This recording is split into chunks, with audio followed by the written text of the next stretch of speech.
જન સેવા માટે સતત કાર્યરત સાંસદ જન સેવા રથ આણંદના સાંસદ શ્રી મિતેશભાઈ પટેલના સહયોગથી સાંસદ જન સેવા રથ દ્વારા કરમસદ આણંદ મહાનગરપાલિકા વોર્ડ નંબર 13 સ્થિત કૈલાસનાથ મહાદેવ મંદિર ખાતે મેગા કેમ્પનું આયોજન કરવામાં આવ્યું હતું।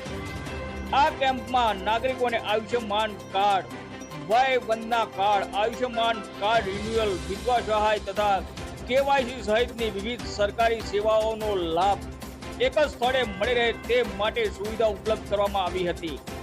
આ પ્રસંગે સાંસદ શ્રી મિતેશભાઈ પટેલ, દીવાબત્તી કમિટીના chairman Shrimati Mayuriben Patel, corporator Shrimati Chetnaben Chavda, corporator Jitubhai Chavda, corporator Shri Rajeshbhai Padiyar, પક્ષીપંચ મોરચાના મહામંત્રી શ્રી કિશોરભાઈ પંચાલ, શ્રી ચિરાગભાઈ રાણા તથા શ્રી રાજુભાઈ ગોયલ, કિસાન મોરચા ના પિયુષભાઈ ઉપસ્થિત રહ્યા હતા। રિપોર્ટર અરવિંદ રાવલ, આણંદ।